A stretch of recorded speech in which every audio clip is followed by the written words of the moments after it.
Harga emas dunia kembali menguat setelah data inflasi Amerika Serikat menunjukkan perlambatan yang lebih besar dari perkiraan. Kondisi ini memicu optimisme bahwa Federal Reserve tidak akan terburu-buru menaikkan suku bunga, sehingga meningkatkan daya tarik emas sebagai aset lindung nilai. Selain didukung pelemahan dolar Amerika Serikat, pergerakan harga emas juga dipengaruhi ketegangan geopolitik di Timur Tengah yang masih berlangsung. Pelaku pasar kini menantikan data ekonomi Amerika Serikat berikutnya untuk mencari petunjuk arah kebijakan moneter The Fed. Ex-Menko Polhukam Mahfud MD curiga pada pelimpahan kasus ex-Jampitsus Febri Adriansyah dari Korps Tindak Pidana Korupsi Polri ke Kejaksaan Agung. Menurut Mahfud, mekanisme tersebut tidak dikenal dalam hukum acara pidana. Dengan dialihkannya kasus yang tersangkanya belum diperiksa oleh penyidik Polri ini, maka tersangka Febri Adriansyah bisa mengajukan pra-peradilan dan mungkin saja menang karena dia dijadikan tersangka tanpa diperiksa lebih dulu, kemudian kasusnya dialihkan ke kejaksaan, bukan dilimpahkan.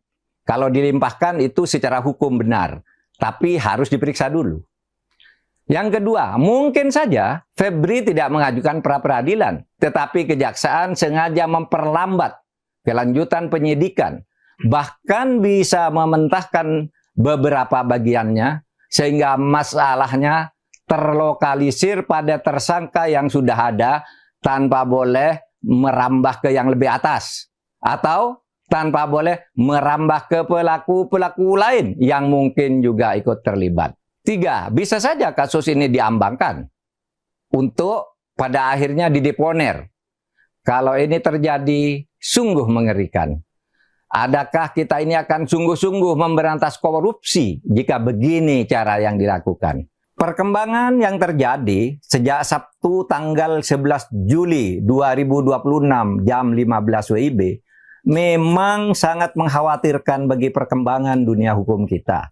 Perang proksi yang tak bisa disembunyikan ini dan yang kemudian melahirkan kompromi berupa pengalihan kelanjutan penyidikan ini bukan hanya merusak mekanisme hukum acara pidana, tetapi juga merusak sistem hukum dan cara berhukum kita dalam hidup bernegara. Sementara Ketua Komisi 3 DPR RI, Habibur Rahman, menyatakan pengalihan kasus ex-Jampitsus Febri Adriansyah dari Polri ke Kejaksaan Agung hanya penyerahan dan bukan pelimpahan. Namun Komisi 3 berencana meminta masukan langsung dari Mahfud MD terkait kasus Febri Adriansyah.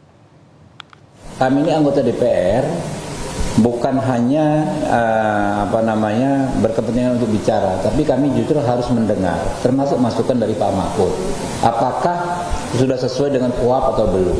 Ya, kalau menurut Pak Mahfud belum sesuai dengan KUHP, ya mungkin kami juga akan undang Pak Mahfud. Ya, kami akan dengar pendapat beliau, kan beliau profesor. Ya, kita tentu soal keilmuan harus banyak belajar dari beliau. Kalau menjadi masukan ya akan kami teruskan. Ya, jadi kita belum sampai kesimpulan juga, Pak. Memang itu bukan pelimpahan sebagaimana rangkaian hukum acara pidana dari penyidik ke penuntut. Ya, itu bukan, itu penyerahan penanganan perkara dari institusi namanya polisi, Polri, Barreskrim Korps ke institusi lain, kejaksaan. Kita soal melanggar nggak melanggar KUHP kita tunggu masukan ya dari teman-teman Pak Mahfud. Tapi ada sisi-sisi yang saya sampaikan tadi, ya, sisi-sisi bahwa kita menghindari gesekan antara lembaga. Ini nggak ada di KUHP, tapi ini adalah masalah real yang harus kita pecahkan saat ini. Sebelumnya, masyarakat anti korupsi atau MAKI menilai pelimpahan kasus korupsi ex-Jampitsus Febri Adriansyah dari polisi ke Kejagung melanggar aturan. Selain penyidikan belum selesai, kasus Febri juga masih dalam tahap penyidikan dan berkas perkara belum lengkap atau P21.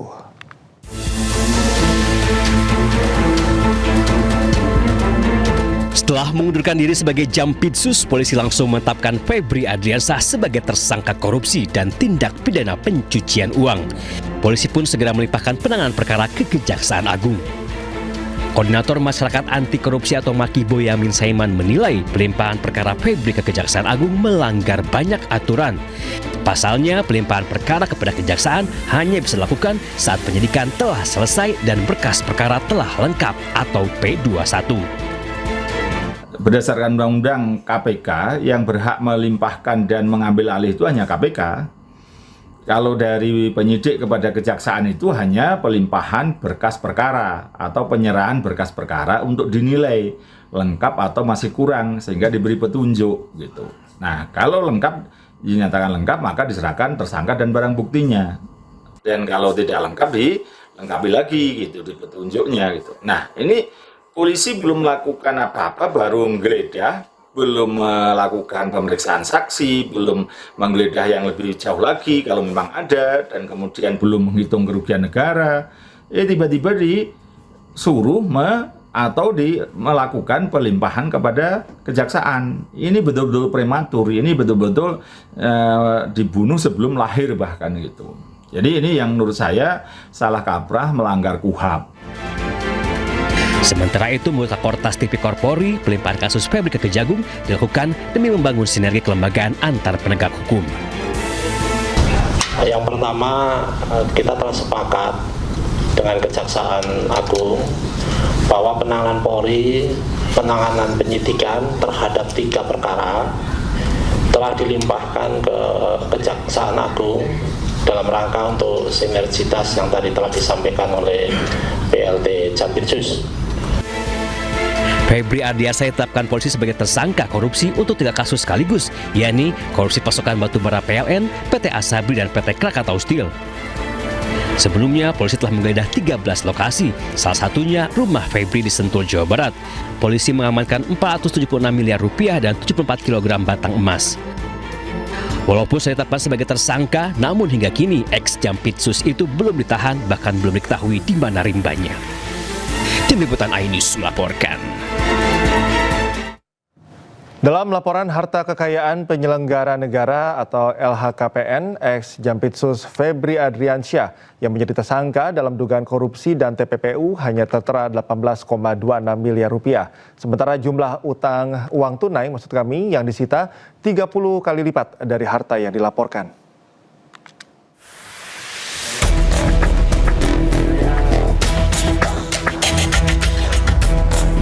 Setelah ex-Jampitsus Febri Adriansyah ditetapkan sebagai tersangka dugaan korupsi dan tindak pidana pencucian uang, laporan harta kekayaannya sebagai penyelenggara negara turut disorot.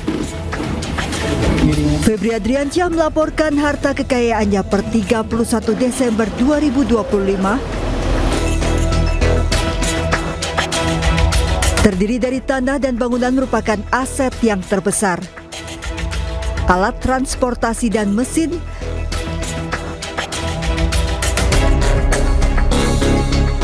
harta bergerak lainnya,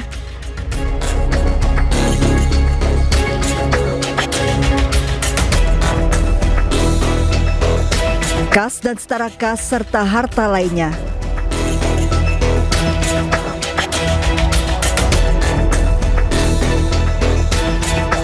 Namun tercantum Febri tidak punya utang sehingga total harta yang dilaporkannya hanya 18,26 miliar rupiah.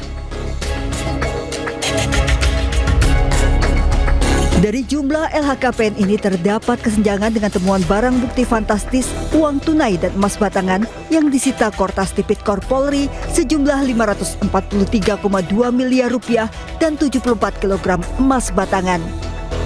Dengan uang tunai yang disita saja jumlahnya 30 kali lipat dari harta yang dilaporkan, belum termasuk emas batangan. Meski Febri menyebut barang bukti yang disita ada pemiliknya. Sementara dalam konferensi pers di Kejaksaan Agung sebelum mengundurkan diri, Febri mengakui rumah di Sentul yang digeledah merupakan rumah pribadinya. Namun ternyata rumah ini tidak terdaftar dalam LHKPN. Yang kedua tentang rumah Sentul, ya, itu memang rumah pribadi Jampitsus yang sudah sejak lama. Itu bisa dilihat bagaimana proses kepemilikan sejak awal. Pada pelaporan berkala terdapat kenaikan kekayaan setelah menjabat sebagai Jampitsus dari tahun 2022 sebesar 6,3 miliar rupiah menjadi 18,26 miliar rupiah di 2023. Namun tahun 2024 dan 2025 hartanya tidak terdapat perubahan, tetap 18,26 miliar rupiah. Dari Jakarta, tim liputan iNews melaporkan.